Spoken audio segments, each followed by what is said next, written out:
But I didn't put on highlights, today. That's natural. I'm kidding. Nama saya Nazirah Cari, saya berusia 32 tahun dan saya seorang strategis di creative agency. Saya bermula di social media kira-kira 8 hingga 10 tahun yang lalu. I started as a blogger. Nama blog saya pada ketika itu adalah That Fat Tudung Party Girl. It was only in 2013 that I started writing about being a fat girl. It was that one moment in 2013 when there was this article written by this journalist on The Star, basically making very degrading commentaries towards fat people. Basically, she was equating fat people sama dengan anak gajah. I think I was one of the first few who wrote a feedback blog post, and my blog post went viral, and it basically just kicked off my role or a newfound life for me as a body positive influencer.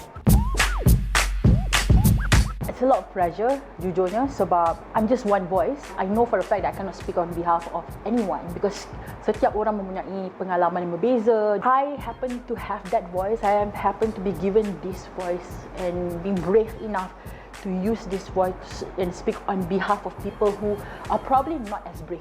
But it really comes from a place where I want to speak for myself first, and if it resonates with other people, then that's good.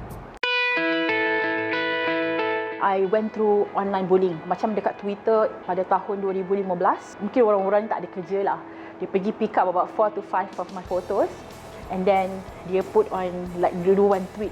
Inilah contoh orang gemuk macam gajah. Very online bullying. This is before body shaming punya akta dikeluarkan pada tahun 2015. Other people were retweeting and then they were just saying bad things about me and how I dress and whatnot. I felt helpless. Tapi pada masa yang sama, I tengok ada orang yang back me up. They realize they need to speak on my behalf as well, and they need to come in and step in and say like, hey, what you're doing is wrong. And that was the moment when I knew that being genuinely myself have inspired others to kind of do the same as well when it comes to stepping up.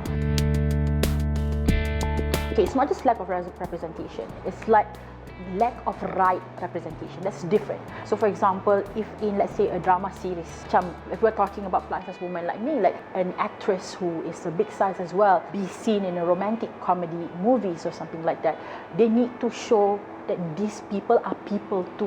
Dia jatuh cinta, dia melalui benda-benda yang macam orang lain. Right representation is about that. Representation is not enough without right representation. I genuinely just love dressing up. One thing about me is, kalau boleh, bila keluar daripada rumah tu, I nak nampak, I nak feel 100. Whether nak pergi pasar pun, for example, kadang nak beli ikan, I still want to look good. At the end of the day, it's all about inner positivity, and that's the reason I am who I am, I guess. I heard the line, I cannot pull it off, macam you can a lot. Let me say this. You can. It's not easy to change your mind, but it's easy to change your actions. So just try dulu.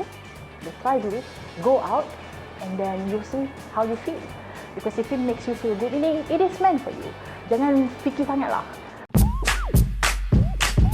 Whoever that is trying to say that, oh, fat people are unhealthy, you need to see where you're coming from. Are you even entitled to say all of this stuff? You just need to be open-minded to accept ada banyak sudut cerita yang you tak tahu.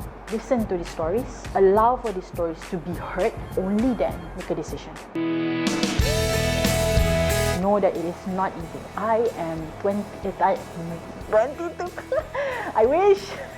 I am 32 years old. I'm still struggling with my body image.